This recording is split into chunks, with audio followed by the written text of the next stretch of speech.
Sabrina Ellis.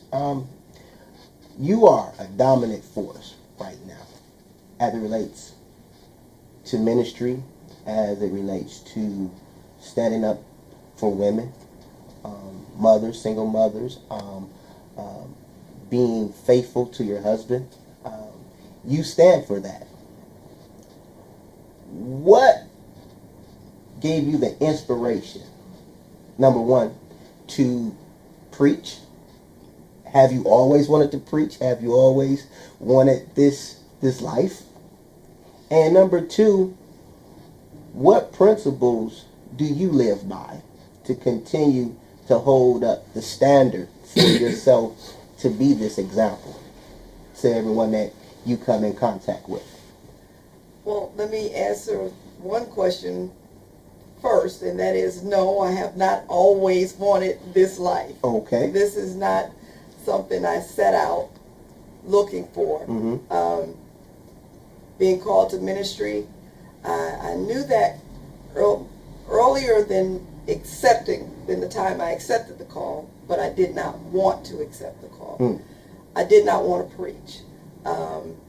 Growing up, I was very quiet, very timid, didn't like to talk, didn't like to be around people or crowds. Hold on, I got to interrupt you now. Wait a minute. This guy here, you mean tell me? Opposites do attract. Okay, all right. The other strange thing about that is we're both the oldest of our siblings. Okay. And so, according to some studies in the psychology field, two of the oldest siblings from families should not be working out so well because, right, we both want to be in charge. Right. But that was really, as growing up, never really who I was. Mm-hmm. I just didn't care. And when I say I didn't care, I meant everybody could do whatever made them happy.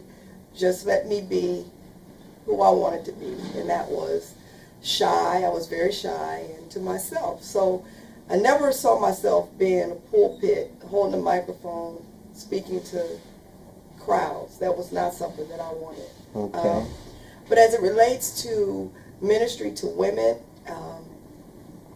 and even children, girls, I think that a lot of that comes from the fact that I came from a broken home.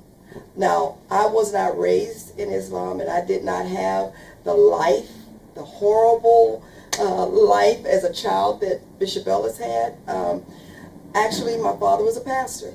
I'm a PK. I grew up with parents who were in the church pastoring together until I was a teenager, and they split up. Mm-hmm. So I had to wrestle with this contradiction of, you always stay together, you're married to death do you part, right, and now here it is, my parents are not together.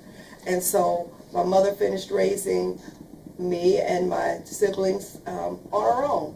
But I think the pain of a broken home and the abandonment of a father kind of steered me into the direction of concern for women who have struggled with the same situation and the need to know that you can still survive, you can still make it. You don't have to die because this relationship is now dead. You just now step into another season and figure out how you're going to make it work. And so I think that was the impetus behind my ministry to women.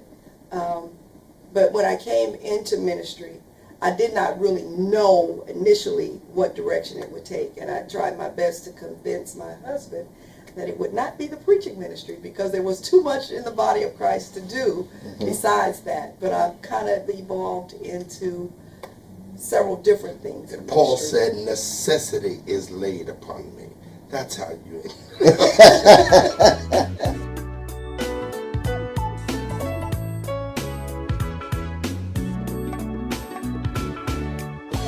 Hear this interview in its entirety, and all of our content, our interviews, some of our topics we talk about right here on the Jeff Brown Show. All you have to do is go subscribe to the show today.